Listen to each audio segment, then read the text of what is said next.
औरत जब शीशा साफ कर रही थी, उसने अचानक देखा कि शीशे में दिख रही पेंटिंग की औरत ने अजीब तरह से हलचल की। लेकिन जब उसने पीछे मुड़कर देखा तो सब कुछ नॉर्मल लग रहा था। पहले तो उसे लगा कि शायद उसे कोई वहम हुआ है। आखिरकार एक पेंटिंग कैसे हिल सकती है? लेकिन जो बात इसके बाद हुई उसने उसकी जिंदगी बदल दी। उसकी बड़ी बेटी के कमरे में भी एक अजीब पेंटिंग थी।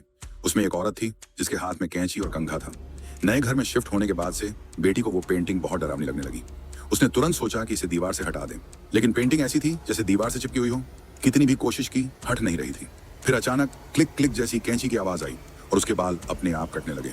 अगले दिन जब वह उठी, उसके लंबे बाल पूरी तरह से बिखर चुके थे। गुस्से में आकर एनी को अपनी शरारती छोटी बहन की याद आई और वह सीधा उसके कमरे में उसे डांटने पहुंची।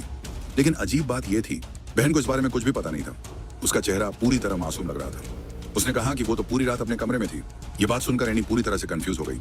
शाम होते ही जब उसने बाल धोकर सोने की तैयारी की, तभी फिर से कैंची की वही आवाज आई। पिछली रात के अनुभव की वजह से उसने पेंटिंग को गौर से देखा। उसे बहुत अजीब लगने लगा और उसने उस पर एक सफेद कपड़ा डाल दिया। लेकिन आधी रात को उस कपड़े के पीछे से एक हाथ धीरे धीरे बाहर आया और फिर से उसके बाल काटने लगा। जैसे ही एनी ने आंखें खोली, वो हाथ वापस चला गया। अपने कटे हुए बाल देखकर एनी को फिर से अपनी बहन पर शक हुआ। लेकिन जैसे ही वो कमरे से बाहर जाने लगी, वो सफेद कपड़ा अचानक हिलने लगा, जैसे उसके पीछे कोई खड़ा हो। एनी का डर के मारे सिर झनझना गया और वो पास की अलमारी में छिप गई। जैसे ही कपड़ा जमीन पर गिरा, वहां कुछ भी नहीं था। तभी उसके पीछे फिर से कैंची की आवाज आई। वो परछाई अब एनी के पीछे आ चुकी थी। डर के मारे एनी तुरंत बाहर निकली। एनी ने खुद को बचाने के लिए जोर लगाना शुरू किया और किसी तरह अलमारी से बाहर आ गई। उसकी चीख सुनकर माँ पापा कमरे में दौड़ कर आए। जब उन्होंने एनी से पूछा कि क्या हुआ, तो एनी कांपते हुए उस डरावनी पेंटिंग की तरफ इशारा करने लगी और रोते हुए बोली कि उस आदमी ने उससे बाहर निकलकर हमला किया।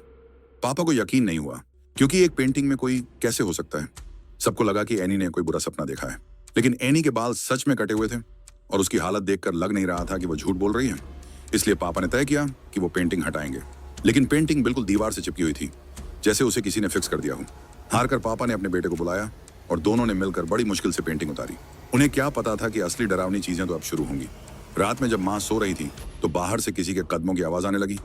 पहले उन्हें लगा कोई चोर है, लेकिन जब वह बाहर आई तो उन्होंने देखा कि एक छोटा लड़का सीढ़ियों पर दौड़ रहा है। फिर वो सीधा दीवार में लगी उसी पेंटिंग में घुस गया।